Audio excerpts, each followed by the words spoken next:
Delhi ಒಳಗಾಯ್ತು insurance. ಅದಕ್ಕಿಂತ ಮೊದಲು ಸ್ವಲ್ಪ ಡಿಫ್ರೆನ್ಸ್ ಇತ್ತು. ಅದಾದ್ಮೇಲೆ ದೂರ ಆಯಿತು. ದೂರ ಆಯಿತು. ಅದು ಯಾವಾಗ ಒಂದು MP ಎಲೆಕ್ಷನ್ಗೆ ಕಂಟೆಸ್ಟ್ ಮಾಡೋದು ಬಂತಾರೆ. MP ಎಲೆಕ್ಷನ್ ಬಂದಾಗ ಸ್ಟೇಟ್ ಕ್ಯಾಬಿನೆಟ್ ಸೇರಿದಾಗ ವ್ಯಂಗ್ಯವಾಗಿ ಈಗ ಗೌಡರು ಎಲ್ಲರೂ ಮಂತ್ರಿ ಆಗಕ್ಕೆ ಇಷ್ಟಪಡ್ತಾರೆ. ಮಂತ್ರಿಗೆ ರಾಜೀನಾಮೆ ಕೊಟ್ಬಿಟ್ಟು ಈಗ ಕಂಟೆಸ್ಟ್ ಮಾಡೋಕ್ಕೆ ಯಾರು ಒಬ್ಬರು ತಯಾರಾಗಿಲ್ಲ. ಎಷ್ಟು ಮಟ್ಟಿಗೆ ನಮ್ಮ ಜನ ಇರೋ ನಮ್ಮ ಇದು ಅಧಿಕಾರಕ್ಕೆ ಆಸೆ ಅಂಟ್ಕೊಂಡಿರ್ಬೋದು ಅಂದ್ಬಿಟ್ಟು ಸ್ವಲ್ಪ ಚುಚ್ಚುವಾಗಿ ಸರ್ ನಾನು ರಾಜೀನಾಮೆ ಕೊಟ್ಟು ಕಂಟೆಸ್ಟ್ ಮಾಡ್ತೀನಿ ಅಂತ ಫಸ್ಟ್ ಇವರೇ ನಾನು ರಾಜೀನಾಮೆ ಕೊಟ್ಟು ಕಂಟೆಸ್ಟ್ ಮಾಡ್ತೀನಿ ಅಂತ ಇವ್ರು ಹೇಳಿದ ಮೇಲೆ 5 ಜನ ಹೇಳಿದಂತೆ. ಅಲ್ಲಿಂದ ಶುರುವಾಯ್ತು ಇವರಿಗೆ ಒಬ್ಬರಿಗೆ ಅಂದರೆ ಇವರು ರಾಮಕೃಷ್ಣ ಹೆಗ್ಡೆ ಅವರ ಕ್ಯಾಬಿನೆಟಲ್ಲಿ ಇದ್ದಾಗ. ಮತ್ತೆ ಇಲ್ಲಿ ಲೋಕಲಲ್ಲೆಲ್ಲ ಹೇಗೆ ಸರ್ ಕೆಲಸಗಳು, ಜಾಲಪ್ನವ್ರ ಕೆಲಸಗಳ ಬಗ್ಗೆ ಅವತ್ತಿನ ಜನರ ಒಪಿನಿಯನ್ ಹೆಂಗಿತ್ತು ಸರ್? ಏನಾದರೂ ಜೊತೆಗೆ ಈ ಪ್ರತಿಯೊಂದಕ್ಕೂ ಸಹಾಯ ಕೈ ಹತ್ರ ತೋರಿಸೋರು, ಕೈನ ಕೊಡೋರೆ ಹೊರತು ಹಿಂಗೆ ಅಧಿಕಾರಿಗಳ ತವಾಲಿ ಒಂದು ಫಂಕ್ಷನ್ ಮಾಡಬೇಕಾಗಿದ್ರೆ ಮಿನಿಸ್ಟರ್ ತಾನೇ ಅವರು ಫಂಕ್ಷನ್ ಮಾಡಬೇಕಾಗಿದ್ರೆ ಅವರೇ ನಮ್ಮನ್ನು ಕೇಳಿ ಎಷ್ಟು ಬೇಕು ಹೇಳಿ ಅಂತ ನಮಗೆ ಕೊಟ್ಟು ಕೊಡೋರು. ನೀವು ಯಾರಿಗೂ ಇಡ್ಸ್ಕೊಂಡು ನಾವೇ ಮಾಡ್ತಿದ್ವಿ. ಒಂದ್ಸಲ ಒಂದು ಇನ್ಸಿಡೆನ್ಸ್ ಏನಾಯ್ತು ಅಂದರೆ ಈ ಫಾರೆಸ್ಟ್ ಡಿಪಾರ್ಟ್ಮೆಂಟ್ ಅವರು ಒಂದು ಫಂಕ್ಷನ್ ಮಾಡಿದ್ರು, ಸಸಿ ನೆಡೋ ಕಾರ್ಯಕ್ರಮ. ಬೆಳಗ್ಗೆ ಸಾಕಾದ ಬರೀ ಸಸಿ ನೆಡೋದಕ್ಕಾಗ ಎಷ್ಟಾದರೂ ಎಷ್ಟೋ ಗೊತ್ತಿಲ್ಲ. ಪುರಸ್ಕೊಂಡು ರಾತ್ರಿ ಬಂದು ಇಲ್ಲಿಗೆ ಇದಕ್ಕೆ ಟಿವಿಗೆ ಸರಿ ಊಟಕ್ಕೆ ನವೀನ ಹೋಟೆಲ್ ನಾವು ಅನ್ನ ಸಾರು ನೀರು ಬೇಡ ಅನ್ನ ಸಾರು ಬೇಕಿತ್ತು ಅವ್ರು ನಿಲ್ಲಿಸೋಬೇಕಲ್ಲ ಎಲ್ಲ ಕಳಿಸ್ಬಿಡು. ನಾನು ಜಿಲ್ಲೆಗೆ ನೀವು ಕಾಂತಪ್ಪ ನರಸಿಂಹ ಅತ್ಯಂತ ಕೂಡ ಸ್ವಲ್ಪ ಕೊಡ್ಬೇಡ ಅಂತ ಹೇಳಿದ್ರು. ಇವರೇ ಮಾಡಿದ್ರು ಫಾರೆಸ್ಟ್ ಅವ್ರಿಗೆ ದೊಡ್ಡದಾಗ ಅಡುಗೆ ಮಾಡಿಸ್ಬಿಡ್ತಾರೆ, ಮಟನ್ ಅಡುಗೆ. ಸರಿ ಜವಾಬ್ದಾರಿ ಗೊತ್ತಾಗ್ಬಿಟ್ಟೆ ಆಗೋಗ್ಬಿಟ್ಟು ನನ್ನ ಕರೆದು ಬಾಯಿಲಿ ಯಾರು ಅಡುಗೆ ಮಾಡ್ತಾರೆ ಅಡುಗೆ ಸರ್ ನಾನು ಅನ್ನ ಸಾರು ಮಾಡಿಸಿದ್ವಿ ನೀವು ಹೇಳೋ ಪ್ರಕಾರವಾಗಿ, ಚಪಾತಿ ಮಾಡಿಸಿದ್ದೀನಿ, ಪಲ್ಯ ಮಾಡಿಸಿದ್ದೀನಿ. ಅವ್ರು ಯಾರು ಮಾಡ್ಸೋಕ್ಕೆ ಅಂದ ಸರ್ ಅವ್ರು ಮಾಡಿಸೋದು ನನಗೆ ಗೊತ್ತಿಲ್ಲ ಅಂದರೆ. ಹಂಗಂತಿರುವಾಗೇ ಆ ಫಾರೆಸ್ಟ್ನಲ್ಲಿ ಯಾರೋ DF ಅಂತ ಕಾಣಿಸುತ್ತೆ ಬಂದು ಸಹ ಊಟಕ್ಕೆ ಬನ್ನಿ ಅಂದ್ಬಿಟ್ಟ. ಅವ್ರಿಗೆ ಗೊತ್ತಾಗಬೇಕು ಇದಾಗಿ ಜನರು ಗೊತ್ತಾಗುತ್ತೆ. ಸರಿಯಾಗಿ ಮಾಡಿರೋ ಒಂದು ಕದ್ದಿದ್ದು ಹೀಗೆ ಪ್ಯಾಂಟ್ ಹಾಕೊಂಡಿತ್ತು ಶೀಲಕ್ಕ ಯಾರಿಗೂ ಹೇಳೇ ಇಲ್ಲ.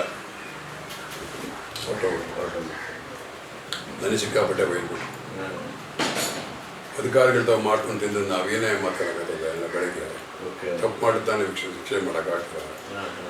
ಏನು ಅವ್ರು ಕೊಡ್ಬೇಕಾದ್ರೆ ಅವ್ರಿಗೆ ಯಾರು ಹೇಳ್ತಾರೆ ನಿಂಗೆ ಗೊತ್ತಿಲ್ಲ ನನಗೆ ಅಂತೇಳಿ ಸಿಕ್ಕಾಪಟ್ಟೆ ಬೈದ್ಬಿಟ್ಟು ಇನ್ಮೇಲೆ TV ಊಟನೇ ಮಾಡೋಲ್ಲ ಹೋಗ್ಬಿಟ್ಟು ಅಷ್ಟೊಂದು ಶುದ್ಧವಾಗಿ ಕೆಲಸ ಮಾಡಿದ್ರು.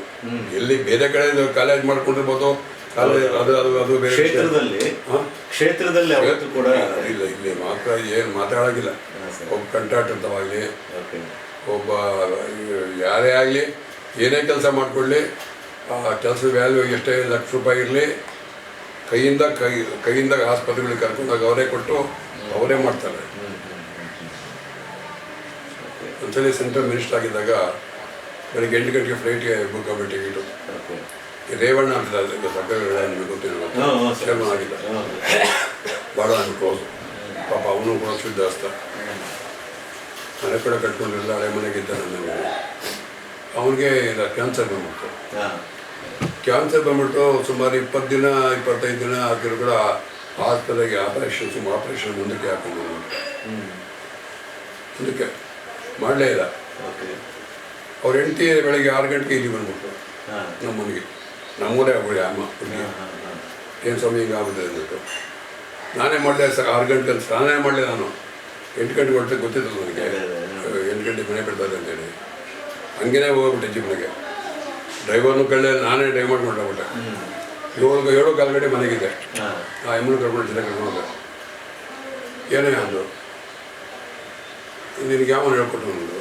ಯಾಕೆ ಅಂದರೆ ಆಯಮ್ಮನೆ ಕರ್ಕೊಂಡ್ಬಿಟ್ಟಿದ್ದೆ ಅಂದರೆ ಏನು ನಿನ್ನ ಮೇಲೆ ಅನುಮಾನ ನನಗೆ ಅಂದರೆ ಸರ್ ಕೇಳಲಿಲ್ಲ ಸರ್ ನೀವು ನೋಡೋಕ್ಕೆ ಬಂದವರು ನಾನೇ ಮಾಡಲಿಲ್ಲ ನೀನು ಬಂದ ಅಲ್ಲಿ ಸಾಕಾಗಿತ್ತು ನಾನು ಸರ್ ಬಂದ್ಬಿಟ್ಟು ನನ್ನ ನೆನಪು ಬೈತೀರಾ ಬಿಡಿ ಮಾತಾಡ್ಬಿಟ್ಟು ಕೂತ್ಕೊಂಡು ಆಯ್ಮೂನು ಕರ್ಕೊಂಡು ಸೀದಾ 8 ಗಂಟೆ ಫೋನ್ ಮಾಡಿ ಒಂದು 1 ಅವರ್ ಮುಂದಕ್ಕೆ ಹಾಕ್ಸು 9:30 ಫ್ಲೈಟ್ಗೆ ಇರ್ತದೆ 9:30 ಫ್ಲೈಟ್ಗೆ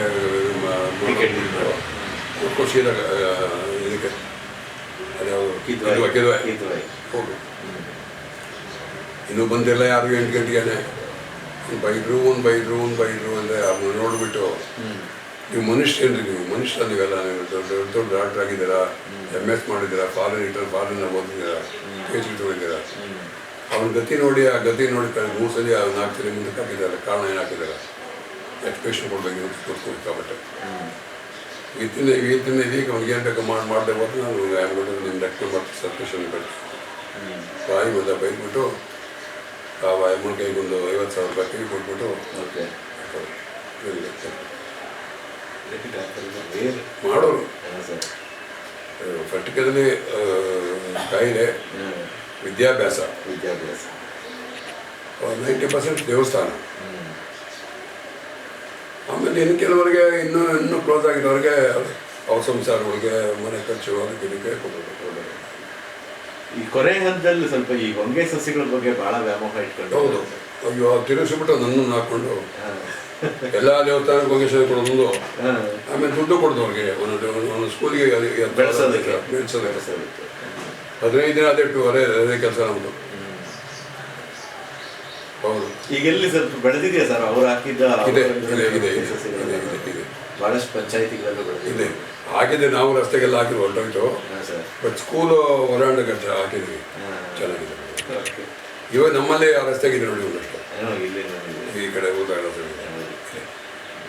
ಆಮೇಲೆ ಅವರ ಎಜುಕೇಶನ್ ಇನ್ಸ್ಟಿಟ್ಯೂಷನ್ಸ್ ಬಗ್ಗೆ ಸರ್ ಇಲ್ಲಿ ದೊಡ್ಡಬಳ್ಳಾಪುರದಲ್ಲಿ ಹೇಗೆ ಒಂದು ಏನೋ ಇನ್ಸಿಡೆಂಟ್ ಅವರು ಏನೂ ಮಾಡಿಲ್ಲ ದೊಡ್ಡಬಳ್ಳಾಪುರಕ್ಕೆ ಏನಾದರೂ ಮಾಡಬೇಕು ಅನ್ನೋ ಉತ್ಸಾಹದಲ್ಲಿ ಏನೋ ಮಾಡಿದ್ರು ಅಂತ ನಮ್ಮ TV ಲಕ್ಷ್ಮೀನಾರಾಯಣ ಹೇಳಿದ್ರು.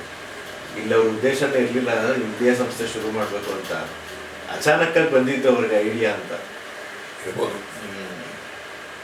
ಏನು ಮಾಡಲಿಲ್ಲಪ್ಪ ಅಂದಿತ್ತಲ್ಲ ಇದು ಮಾಡ್ಕೊಂಡಾಗ ಅವ್ರನ್ನ ಆಕ್ಷೇಪ ಮಾಡಿದ್ರು ಗೌರ್ಮೆಂಟ್ ಮಾಡೋದು ಸ್ವಂತ ಮಾಡ್ತಿದ್ದಾರೆ ಅದು ಇದೆಯಲ್ಲ.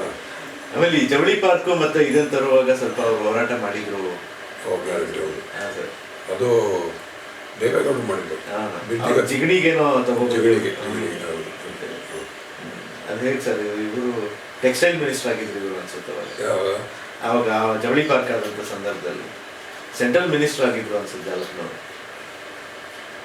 ಗೊತ್ತಿಲ್ಲ ಸರಿಯಾಗಿ ಬಟ್ ಬಿಡದಿಗೆ ಜಿಗಣಿಗೆ ಹೋಗಿದ್ದು ನಿಜ. SM ಕೃಷ್ಣ CM ಆಗಿದ್ದು ಇರೋದ್ರೆ SM ಕೃಷ್ಣ ಕೂತ್ಕೊಂಡು ಒಂದೇ ರಾತ್ರಿಗೆ ಚೇಂಜ್ ಮಾಡಿಸ್ಬಿಟ್ರು. ಅದು ಅದೇ because of Deve Gowda and Jalappa ಅದೇ ಸೇಮ್ ಅಲ್ಲಿಂದ ಒಂದು ಶುರು ಆದ್ಮೇಲೆ ಅನ್ನೊಂದು ಈ ನೀರಿನ ಸಮಸ್ಯೆ ಬಗೆಹರಿಸೋದ್ರಲ್ಲೂ ಜಾಲಪ್ಪನವ್ರು ಬಹಳ ಕಾಳಜಿ ವಹಿಸ್ತಾ ಇದ್ರು. ಪಟ್ಟಿಕದಲ್ಲೇ ಜಕ್ಕಲ್ ಮಾಡ್ಬೋದು. ಆಮೇಲೆ ಈ ಪಬ್ಲಿಕ್ ಟ್ಯಾಂಕ್ಗಳನ್ನ ಮಾಡಿದ್ರಲ್ಲ ಸರ್ ವಾರ್ಡ್ಗೂ.